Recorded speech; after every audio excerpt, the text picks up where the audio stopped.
Hey there, lovely people, welcome back to my YouTube channel. Thank you so much for clicking on this video. I really do appreciate your support. Thank you for the likes, thank you for the comments, thank you for the shares, thank you for being here. I don't take that for granted. My name is Mercy. I am a Kenyan, but I live here in Australia. And in today's topic, I'm going to talk about how much does it cost to live in Australia, especially when you're an international student or when you're new and you're trying to settle in. How much are we looking at?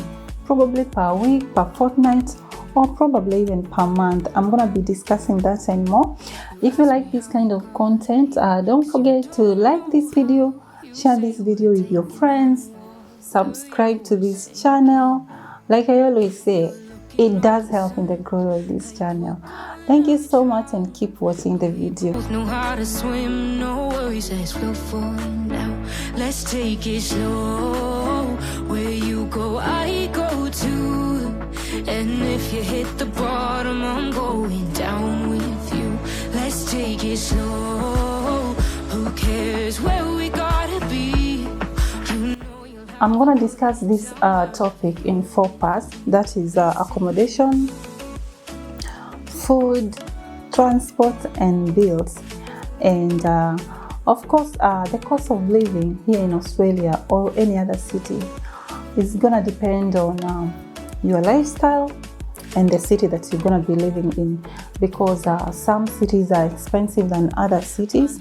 Another thing is your lifestyle. The first thing I want to talk about is accommodation, and the rent is going to depend on so many things. Are you living in a shared accommodation? Are you renting your own house? Are you living near the city? Are you living far away from the city? Are you living near the school? Are you living far away from the school? Because all these things are going to affect the amount of rent you're going to be paying to your apartment, your house, and all your shared accommodation. And if your house is close to the city, of course, you're going to be paying more. If it's far away from the city, you're going to be paying less. And the same goes with the school as well. So if you're living in a shared accommodation, most likely you're going to be paying no less than $150 per week. And that is $300 per fortnight. That is $600 per month. That is if you're living in a shared accommodation. So if you're going to be renting your own house, your own apartment, your own unit, you're not going to be paying anything less than $300 per week. That is $600 per fortnight, and that is $1,200 per month. And I'm talking about Western Australia, because my friend, he lives in Sydney, and he was telling me $600 per fortnight. That is like living in a shared accommodation. So of course, different cities, different rent amount. And of course, you can pay $600 per fortnight, or you can pay more than $600 per fortnight.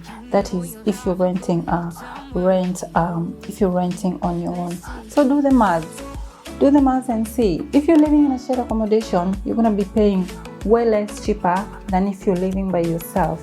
And but if you have a family and your partner is working, you're working, you know, if you share the bill, share the rent, it's going to be a bit easier for you as well. So if you're an international student and you are new, you probably haven't settled here, or probably you're planning to come and settle here, I would strongly advise you to live in a shared accommodation, maybe to live with your relatives, or to live with your friends, or even to live with strangers. That is how we all started, you know, living with people you don't know, but at the end of the day, you save so much when it comes to rent.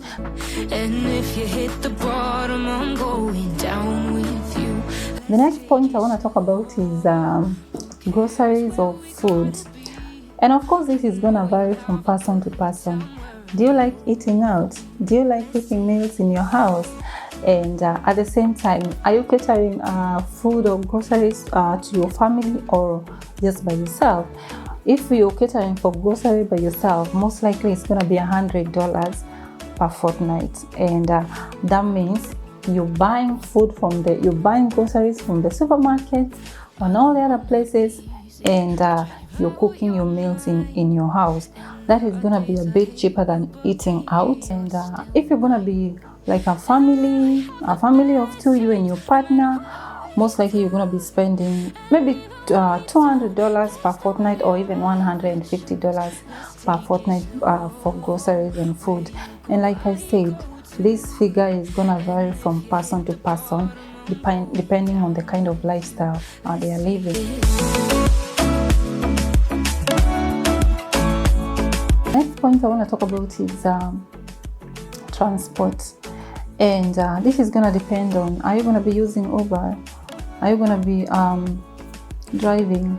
Are you going to be using public transport?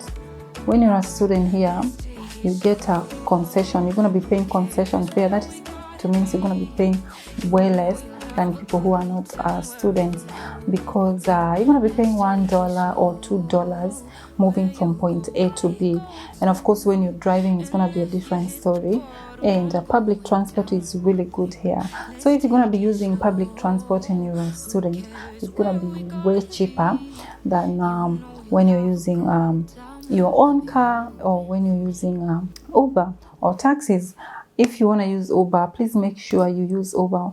Probably it's late at night, or it's on the weekend, like on a Sunday, and you cannot get a public transport to go to work or wherever else you're going to be going. If you're going to be using public transport, you're going to be spending not less than $50 in a fortnight. That is, or let's assume, no, it's going to be $30 per fortnight. So in a whole month, it's going to be $60. So if you're an international student and you're planning to move here, that is a figure that I would put in mind. $60 per month for transport. You ask me how we got here, 'cause you don't know how. The next point I want to talk about is bills. And this is gonna depend from person to person, depending on your living arrangement or your living situation. And even if you're going to be living in a shared accommodation, you have your phone bill. Like my phone bill, I normally pay $40 per month, and it really does serve me well, to be honest. I can't even complain. And if you're going to be living by yourself, you have internet bill, maybe Wi-Fi, you have your phone bill, you have gas, you have electricity. You're going to be paying all those by yourself. But if you're going to be living with people, most of these shared accommodation, they normally come with all bills included. If you're going to be paying $150 per month, not per month, per week, everything is normally included, but not all the shared accommodations. Most of them, you're going to be paying $300, $400 per fortnight, and everything is going to be included there. And so you will only have one bill to pay, which is your phone bill, which can be most likely from $30 to $40 per month. Again, like I said, it's all going to depend on where you're going to be living and your lifestyle. Are you going to be living with people? Are you going to be living by yourself? If you live by yourself, it's going to be expensive. The bills, it's going to be expensive. If you live with people, with your relative, you only have one bill to pay. That is a phone bill. And like I said, it's not going to be anything. It's going to be anything between $30 and $40 per month. So we've covered accommodation, we've covered transport, we've covered food, and we have covered the bills. So if we do calculations on how much you're going to be spending a whole month, we have rent. We said if you're going to be living in a shared accommodation, it's not going to be anything less than $600 a month. But if you're going to be living by yourself, it's going to be more than $1,000 per month. And your phone bill is going to be between $30 and $40, so $40. And we have transport is going to be $60 per month if you're going to be using public transport. And then we have food. It's going to be I said 100 a fortnight, so it's going to be 200 a fortnight if you're going to be catering for your own food only. If you have your family, if you have a partner, probably it's going to be more. Of course, it's going to be more. So the total, as by my calculation, is going to be $900 per month. But let's just make it $1,000. So if you're planning to come here, if you're planning to come and study here in Australia, specifically here in Western Australia, you're looking at $1,000 per month. And like I said, this figure is going to depend from state to state, because some cities are expensive than the others. But roughly that is the amount that you're going to be looking at. And I hope this video was beneficial to you. And if you feel that this video is going to be of benefit to someone else, maybe your relatives, your friends, don't hesitate to share the video with them. And we've come to the end of this video. Thank you so much for watching. I really do appreciate your support. Don't forget to follow me on Instagram. I normally do different kind of content on Instagram. I normally do fashion, putting outfits together. I love dressing up. I like styling outfits. So that is the kind of content I normally do on Instagram. And if you love that kind of content, don't forget to give me a follow on Instagram. And like we always say on this channel, please be kind to one another. If you cannot say good things to people, if you cannot encourage others, if you cannot be positive, if you cannot motivate someone, if you cannot say positive things to people, you don't have to say anything. You can remain silent.